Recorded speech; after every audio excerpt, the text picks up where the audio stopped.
Hey guys, in this video I want to show you how to download and install the Thinkorswim platform on PC or laptop. If you find this video helpful, please consider to like this video and subscribe to my channel. In saying that, let's just jump straight into the video. Okay, so the best way to do this is to open up a web browser, go to Google and just basically type in Thinkorswim download. And then from here, you want to go ahead and click on the first option here, like Thinkorswim. Now, if we scroll down and click onto Windows users. If you are Windows users, this requires Windows 11 or later. Go ahead and click on install Thinkorswim. If you're a Mac user, go ahead and click on Thinkorswim, but you will need a Mac OS 14 or later. And now Linux users, we can go ahead and install Thinkorswim there too. But if you are a Linux user, you're going to require to use Zulu OpenJDK21 to run. So I'm going to do this on Windows because I'm a Windows user. I'm going to click on install Thinkorswim. So it should start downloading.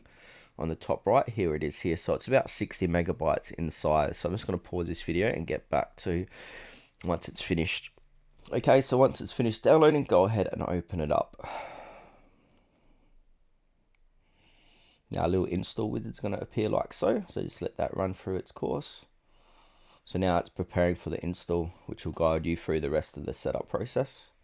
Now from here, we choose our language. So we got English or Chinese simplified or traditional. Obviously I'm going to choose English, and now it's going to say welcome to Thinkorswim setup.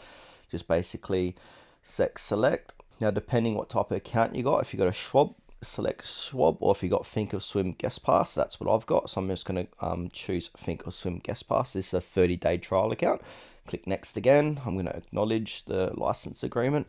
Now select installation option. So for which users shall Thinkorswim be installed? So install for the current user, which is preferred, or install for all users on this machine. So just select the correct one.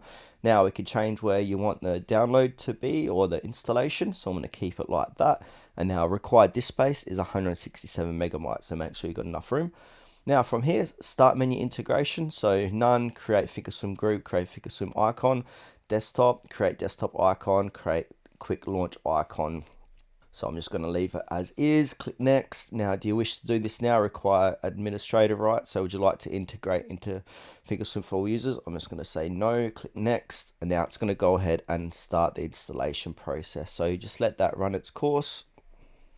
Then once we've done that, it should say completing the Thinkorswim setup wizard, run Thinkorswim, click onto finish. And now once you've done that, little pop-up's going to appear like this, where it's going to install any updates if there are any. And then from there, simply log into your account or create account.